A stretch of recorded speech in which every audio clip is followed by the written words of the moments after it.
안녕하세요. 토프 채널의 돈파파입니다. 오늘은 두 번째 시간으로 이민을 생각할 때 여러 가지 생각해야 될 그런 조건들이 있죠. 오늘은 그 중에서도 가장 아마 큰 조건이 될 것 같은데, 과연 이민을 어느 나라로 갈 것이냐에 대해서 여러분들께 좀 말씀드리고자 합니다. 네, 우선 첫 번째로 말씀드릴 부분은 저희가 이민 국가를 고를 때 생각했던 조건들이에요. 첫 번째로 저희는 이제 투자금 같은 경우는 너무 투자금이 많이 들게 되면 아무래도 저희가 가서 생활하는 데 있어서 좀 부담이 될 부분이 있어서 투자금은 한 10억 원 이하, 그리고 투자금을 저희가 투자하고 나서 회수했을 때 리스크를 고려했을 때 리스크가 좀 작은 국가, 그리고 말 그대로 투자 이민 제도가 있는 나라가 저희가 생각한 조건이었습니다. 참고로 저희는 뭐 취업이나 유학 후 이민은 고려하지 않았는데요. 왜냐하면 사실 생활비를 벌기 위해서 이민을 가는 그런 거는 저희는 원치 않았거든요. 한국에서 저희가 이민을 갈 때의 목적 자체가 이왕이면 저희가 가지고 있는 자산으로 경제적 자유를 누릴 수 있는 그런 여건을 갖춘 국가를 가기 원했기 때문에 처음부터 취업이나 유학 후 이민은 저희는 고려하지를 않았습니다. 두 번째로 저희가 고려했던 조건은 자녀 교육 부분인데요. 이 부분은 저희가 첫 번째 영상에서 저희가 이민을 결정하게 된 가장 좀 큰 이유라고 말씀을 드렸던 부분이죠. 저희는 사실 사교육이나 선행학습 같은 그런 압박이라든지 그런 서로 간의 어떤 좀 경쟁하는 분위기가 저는 그렇게 좀 마음에 들진 않았어요. 그래서 그런 부분들을 좀 저희가 생각하지 않아도 되는 곳, 그러니까 사교육비 그런 압박이 없고 또 특목고라든지 입시주의 교육을 하지 않는 나라, 그리고 이왕이면 영어 이외에도 좀 다른 외국어를 배울 수 있는 그런 나라면 좋겠다라는 생각을 했었습니다. 그리고 마지막 세 번째는 가급적 한국인이 좀 적은 국가를 저희는 원했어요. 이 부분은 저희가 뒤쪽에 다시 한번 좀 설명을 드리도록 하겠습니다. 네, 우선 그래서 저희는 저희가 생각한 세 가지 고려 조건을 바탕으로 인터넷으로 우선 지역별 정보를 모으기 시작했어요. 크게 영미권, 그다음 동남아, 그리고 유럽 지역으로 나눠서 대략 알아본 다음에 저희 가족이 생각하는 이민의 조건과 비교를 시작했습니다. 우선 첫 번째로 저희가 본 지역은 영미권 국가 지역인데요. 여러분도 아시겠지만 미국, 캐나다, 호주, 뉴질랜드 같은 이 네 나라가 사실은 거의 4대 천왕이라 불릴 만큼 굉장히 이민 수요가 많은 나라들이죠. 이런 나라들의 장점은 우선 한국인들의 이민 케이스가 많기 때문에 이민 관련 정보라든지 현지 생활에 대한 정보를 얻을 수 있는 부분이 좀 쉬웠습니다. 그리고 또 아무래도 영어 사용 국가이기 때문에 영어 교육 측면에서는 최상의 환경인 것은 분명하고요. 하지만 이제 저희가 생각한 조건과 이제 비교를 했을 때 저희가 조금 마음에 걸렸던 부분들도 있었는데요. 우선 첫 번째로는 아무래도 이게 투자 자금이 좀 많이 들고 또 투자 자금을 나중에 회수할 때의 그런 리스크가 저희가 생각했을 때는 좀 다른 데 비해서는 조금 리스크가 좀 있다라고 저희가 판단을 했습니다. 그리고 두 번째로는 이게 이민 장벽은 점점 높아지는데 이민 문호는 점점 좀 축소되는 그런 지금 트렌드라서 그런 부분이 조금 마음에 걸렸어요. 아무래도 트럼프 대통령이 취임한 다음에 그 정책적인 부분이 이민을 좀 더 이민을 받아들이는 것 자체를 좀 더 엄격하게 하는 부분도 있었고, 최근에 예를 들면 미국 EB5 투자이민 같은 경우에는 투자금이 50만 불에서 100만 불로 상향되기도 했었거든요. 이런 부분들이 저희는 조금 걸리는 요소로 작용을 했습니다. 그리고 세 번째로는 아무래도 최근에 이제 그 미국 경찰에 의해 흑인이 사망하는 사건도 있었지만 아직까지 좀 백인 우월주의라든지 또 인종차별에 대한 부분이 여전히 좀 남아있다는 것도 저희가 조금 걸리는 부분이었어요. 그리고 마지막으로는 아무래도 이제 한국인 이민 케이스가 많다 보니까 한국인들이 많이 산다는 점도 저희가 생각한 조건과는 좀 맞지 않는 부분이었습니다. 저희가 두 번째로 알아본 지역은 동남아 지역이었어요.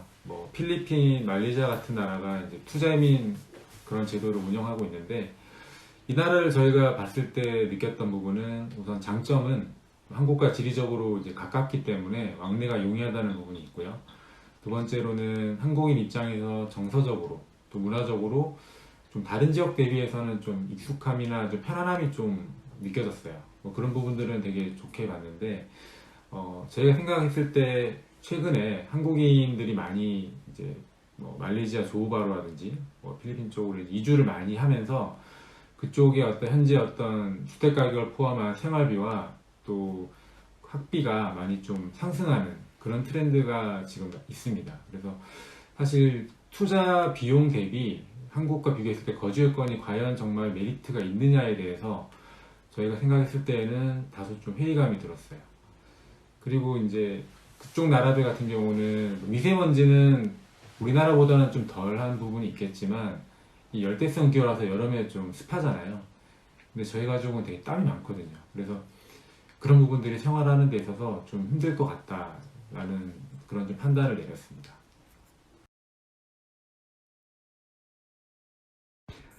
네, 저희가 세 번째로 알아본 지역이 이제 유럽이었어요. 유럽에 있는 나라들 중에 투자이민 제도를 시행하고 있는 나라들이 몇 군데 있는데요.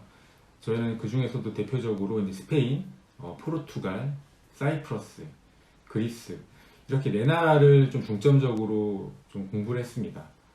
사실 공부를 하다 보니까 아무래도 타 지역에 비해서 이민 관련 케이스가 많이 부족했어요. 그래서 좀 정보를 찾는 거에 있어서 조금 어려움이 있었고요. 아무래도 또 유럽이라는 나라 그 지역 자체가 가지고 있는 좀 문화적인 생소함이나 또 지리적인 그런 거리감 때문에 사실 그런 부분들이 저희한테는 가장 좀 장벽으로 작용했던 것 같아요. 근데 이제 알아보면 알아볼수록 유럽이 가지고 있는 그 장점들이 좀 보이기 시작했고 저희가 생각하고 있는 조건하고 좀 부합하는 부분들이 많다는 점을 발견하게 됐습니다. 우선 첫 번째로 투자 자금이 영미권 국가에 비해서 상대적으로 저렴하다는 부분이 있었어요. 그리고 두 번째로는 부동산 투자 옵션이 있다는 것이 상당히 매력적이었습니다. 사실 눈에 보이는, 그러니까 실체가 있는 것에 투자한다는 게 제 어떤 투자 철학인데 그 철학하고 상당히 좀 부합하는 면이 있어서 관심 있게 좀 그 공부를 많이 했었어요. 그리고 세 번째로는 국제학교 입학하면은 영어 이외에 다른 유럽 언어도 배울 수 있다는 장점이 있었습니다. 저희 아이가 이제 입학할 포르투 국제학교 같은 경우에는 이제 기본적으로 영어와 포르투갈어를 다 배우고 조금 나이가 지나면 스페인어, 독일어, 그리고 프랑스어 중에 한 언어를 선택해서 배울 수가 있었어요. 뭐 어떤 애들은 한 4개국어까지도 배운다고 하더라고요. 그런 부분들은 아이가 어떻게 이제 하느냐에 따라서 충분히 이제 할 수 있는 부분이기 때문에 상당히 그런 부분들이 좀 메리트가 있다고 봤고요. 그리고 시민권을 취득하게 되면은 이제 유럽 시민권이죠. 취득하게 되면 그 쉥겐 조약이 맺어져 있는 유럽 어느 나라로 가서든 자유롭게 이제 거주하고 취업하고 사업할 수 있는 그런 확장성이 있다는 점이 굉장히 좀 저희 가족한테는 메리트였어요. 그리고 한국인 이민 케이스가 많지 않다는 점이 한편으로 보면은 그만큼 한국인이 적다는 뜻이니까 저희가 생각한 조건하고도 좀 부합했던 것 같습니다. 이렇게 저희가 이제 영미권, 동남아, 그리고 유럽 이 세 지역에 대해서 저희 부부의 나름 그런 관점으로 이제 좀 스터디를 해봤는데요. 저희가 판단했을 때에는 저희 조건에는 영미권이나 동남아보다는 유럽 국가들이 아무래도 좀 더 잘 맞겠다라는 그런 결론을 얻을 수 있었습니다. 네, 그리고 마지막으로 제가 이제 설명드릴 부분이 왜 한국인이 없는 곳을 선호하느냐에 대한 답변을 좀 드릴까 합니다. 뭐 와이프 같은 경우도 그렇고 저도 그렇고 이왕 저희가 이제 한국을 떠나 다른 나라로 이민을 가는 거면 좀 한국인과의 어떤 상대적인 비교라든지 이런 부분들은 가급적 할 수 없는 곳으로 가는 게 좋겠다고 생각했었고요. 두 번째는 아직은 저희가 좀 젊은 나이이기 때문에 향후에 이제 현재 가서 할 뭐 사업이라든지 여러 가지 하고 싶은 일들을 생각했을 때 저희가 먼저 가서 좀 선점할 수 있는 그런 포지션이 가능한 그런 국가로 가는 게 저희 미래를 위해서 좋겠다는 생각을 해서 가급적 한국인이 없는 국가를 선택하게 된 그런 이유가 되겠습니다. 네, 이상으로 저희가 왜 유럽 지역을 선택하게 됐는지에 대해서 설명을 드렸는데요.